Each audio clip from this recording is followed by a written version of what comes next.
Domestic violence. Each year, millions of women and children are victims of abuse, much of it continuing because women will not admit that it is happening. But now a new program at a Boston hospital offers hope of ending this cycle of violence. How fearful are the victims? Well, many in this report insisted their identities be disguised. NBC's Fred Briggs tonight. My husband strangled me several times, beat me several times. Beat me up and threw me out of a moving vehicle. These are the survivors of abuse. More than 5,000 women and children didn't survive abuse in 1992, the most recent year with figures available.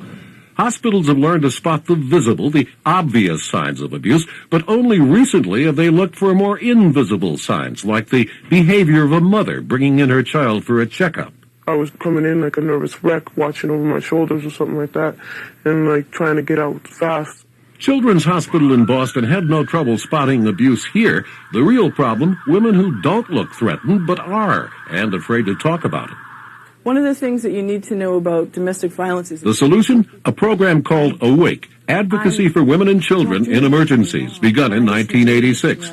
A program unique to this hospital, which begins by training doctors, nurses, and social workers to spot the most subtle signs of abuse. The way the mom acts, or because the father is hovering and the mother never gets a chance to talk to any of the clinicians alone. And when they do get a chance... He was very abusive, very verbally, emotionally, physically. Choking, pulling of hair, slapping me. And I had never experienced anything like this before. Once victims are identified, Awake goes into action. At first, intensive counseling, then finding temporary shelter away from the abuser. I'm just calling to see how your appointment went yesterday. Like these attorneys, Awake sends its advocates into court with its clients, showing them how and helping them get restraining orders to keep the abuser away. In 8 years, it has helped more than 1,000 women. Some 80% of Awake's clients have been living free of violence. In addition, Awake has been assisting other hospitals around the nation that want to duplicate the program. Awake has published this manual and sent it to hospitals and support centers in 25 states. Pediatric hospitals like Children's are ideal, Awake says, because if there's an abused child, there's a 70% chance the mother's been abused too. It's specific for child protection cases. Awake Director Jennifer Robertson and her staff are career social workers. They were also victims of abuse themselves. Because of this, they know the hardest part of treating abused women is getting them to admit they are being abused. I was really convinced that all of the things that happened to me were okay, and that was just a normal part of married life. As are most abused women. Awake shows them otherwise, so far with a 100% success rate. I haven't been physically hit in, say, over a year now. The Awake program has been on my side, and without them practically holding my hand, I would have been a complete wreck. The cost of the program is about $200,000 a year. Half of that comes from private donations. At least 15 other hospitals may start similar programs in the next 2 years because they have seen that Awake has given battered women safety, security, and what abuse takes from them first, a sense of self-worth. For America Close-Up, Fred Briggs, NBC News, Boston. Standing at the bus stop and I heard a voice behind me say, "Hi, baby." Oh, I just fell all apart inside because I hadn't heard that voice in such a long time. So pretty. So That's right. I Sound, right? She sound crazy, right? Yes. That's what happened at the bus stop. She turned around and this grown lady said hi. I was quite stunned from the way she replied. Peace, nice to meet you, sweetie. Call me Tony Stark's ghost if you like to. Mind if I invite you over for some red wine? Nice Barry White, huh? She pulled out a cigarette. Here's a lighter. Her voice was a slow jam, full length white mink. Hella fine with a beauty mark on her right cheek. When she spoke, her smoke floated when it left her throat. Spelled honey when she blew it out, it turned to water. Word. I was infatuated. She put the perfume to her neck and sprayed it. Plus the bottle was nickel plated. It make a young girl steeze, yo, feel outdated. It know the married chicks shopping with they men's hated. One stone on her finger was green. Maybelline cover girl lipstick. Plum color fingertips. Revlon face blush. 056 shit. The ashes was hanging off the stove, so she flicked it. Damn, had to bundle up. I caught goosebumps. Plus the wind chill factor had dropped. Here the bus come. I never rush one. Here, take my number, miss, I live alone. Her face fell when I dropped the chrome. It's become a depressingly familiar sight. Another woman is murdered. Her boyfriend or husband is suspected of killing her. The FBI says this happens almost 1,400 times a year. In most cases, the victim's friends and neighbors knew the woman was at risk. He was beating her up really bad, and she was screaming, "Help me!" And I'm surprised that nobody hear her because she was screaming so loud. I had a gun put to my head. Deborah Dauphine was battered by 3 husbands. She says the victim is trapped by his rage and her own emotions. What comes into play is that I love you, but I don't want you to beat me. And it's hard for a woman to leave somebody if she's really in love with them. Once they do call the police, battered women often change their minds about prosecuting their man. Diane McGauley runs a shelter for battered women in Dallas. 40 to 50% of the women will drop charges as time goes on. It takes 30 to 90 days to get the case really into the DA's office. Today, the attorneys general from 40 states met in San Antonio. Domestic violence is at the top of their agenda. A recent survey found 36 states are cracking down on this crime. There is still a reluctance on the part of some leaders in the law enforcement community to recognize domestic violence as assault. 4 million times a year. In Minnesota, police can make an arrest without the cooperation of the victim. Victims are referred to the Domestic Abuse Project, which informs them of their rights, legal options, and even finds a place for them and their children to stay. The Attorney General in Minnesota is also leading a campaign to break the cycle of violence by teaching youngsters that it's wrong. We can't wait until we get to that state pen. We really need to start at the playpen. But that's a long-term solution. Battered women and the people who treat them say domestic violence is an urgent problem that requires immediate solutions.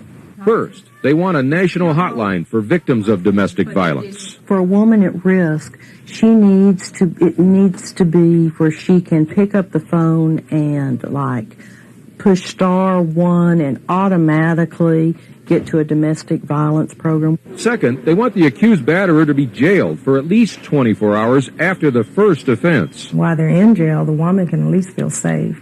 But letting them back out on the street is the most dangerous thing that can happen for a woman. Third, they want more shelters for battered women. There are more safe places for animals than there are for women and their children. And finally, the victims want the authorities to require the batterers to confront their problem in group therapy with other men like them. She spit in my face, and when she spit in my face, I slapped her.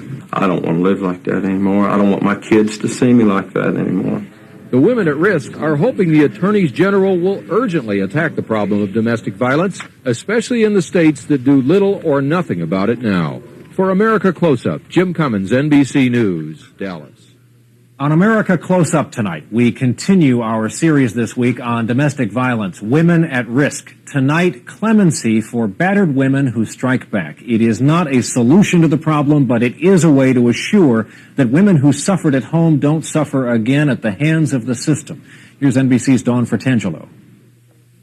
Leslie Brown, the mother of 6, may not seem capable of murder, but she was. So we talked about money, and I think I had $300 on me or something. And he took him out and shot him in the abdomen several times, and he died. After years of abuse and little help from Chicago police, Brown hired someone to kill her husband. When it was over, she didn't feel remorse, but relief. No longer could he stalk me. No longer would he sit up at night with a shotgun threatening me. No longer would he abuse my children. No longer would I have to be afraid of this man. Her husband's abusive past was not allowed as evidence at the trial. Brown was sentenced to 20 years for second-degree murder, but she served only 6. She's one of 80 battered women nationwide who've been granted clemency.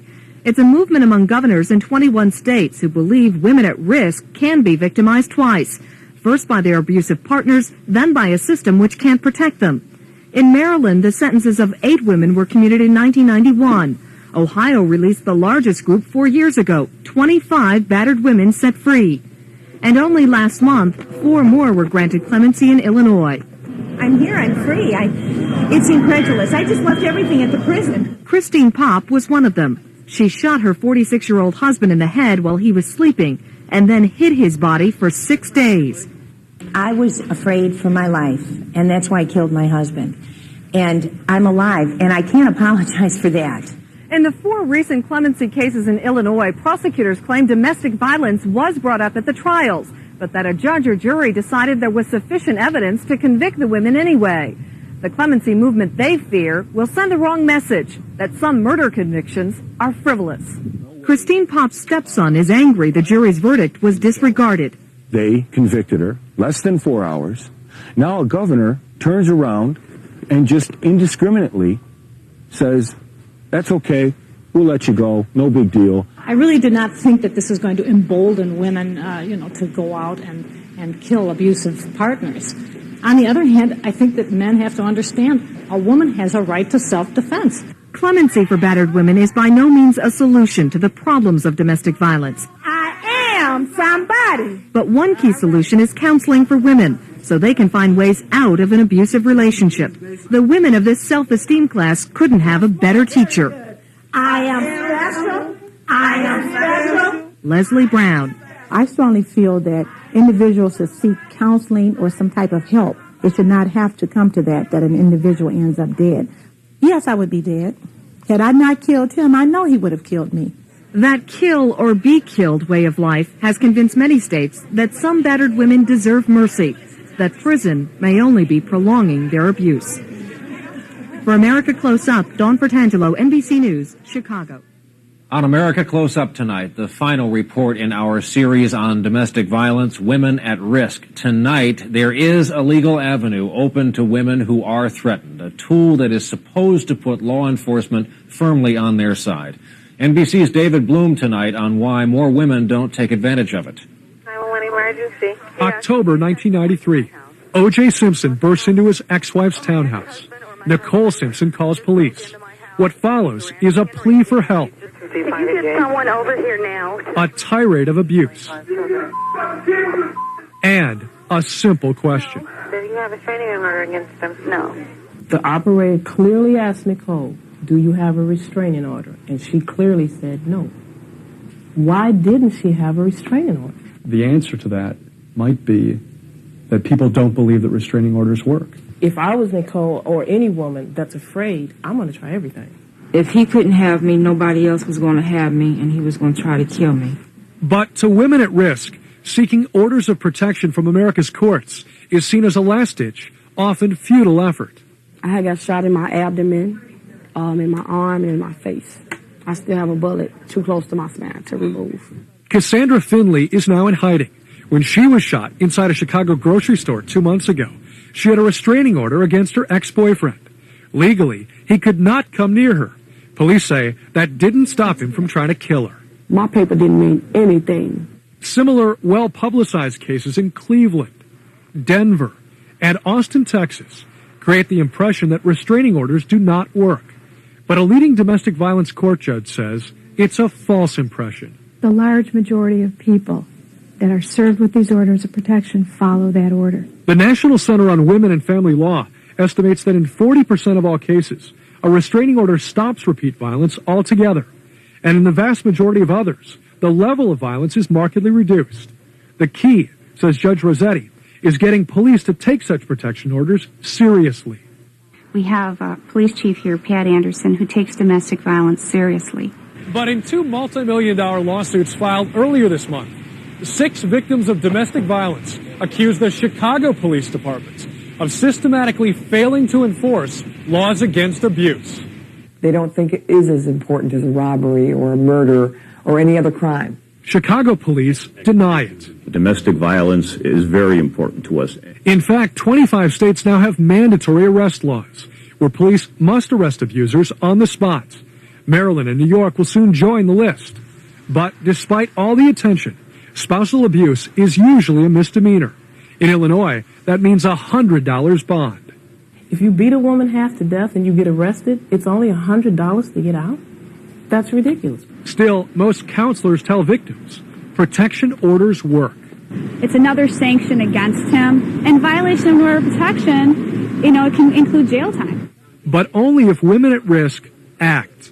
A protection order is no guarantee of safety, but without one, the cycle of violence almost always continues. Could you just send somebody over here? For America Close Up, David Bloom, NBC News, Chicago.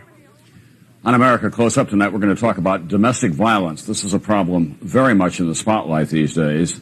What to do about the deep and lasting damage, however, that can be done to children when their parents' fights get out of control. NBC's Kelly O'Donnell tonight with one community's groundbreaking solutions.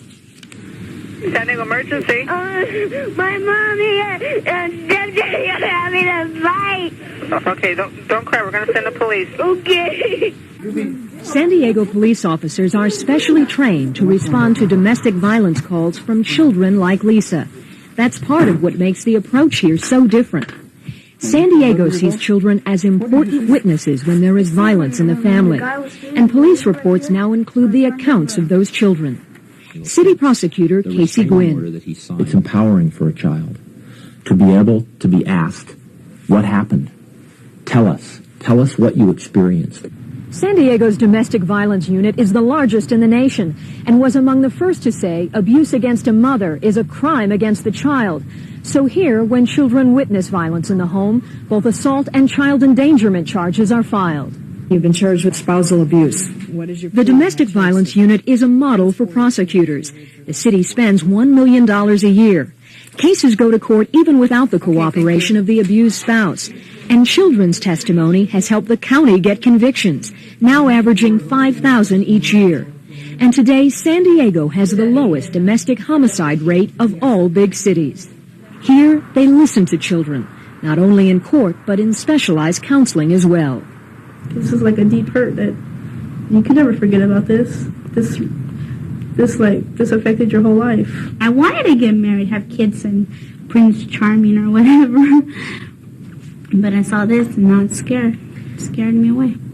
The Family Violence Project at Children's Hospital is developing solutions. It's the first program in the country that bridges the court system, social services, and private agencies. There's no cost to children's families. The money comes from private sources and from a fund for victims of crime. That's forced the program to stay small, about 1,200 children in 4 years. Just started beating on my mom. And my mom was pregnant, that's why... Children are traumatized so severely by watching their mothers being battered that I believe that it's more traumatic than their own abuse. Counseling gives them a way to break the silence, and that could also break the cycle which so often surrounds abuse. 80% of adult batterers in the country were raised in violent homes. This program helps children learn something different. Like, when you grow up, not to hit your wife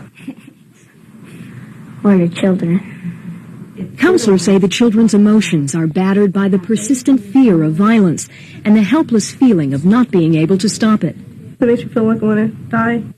But children in the program are voicing hope, like Lisa, the little girl who dialed 911. Because if I have kids, I don't want them to have the same thing that happened to me. A wish shared by 3 million children across the country, wanting the violence they see at home to stop.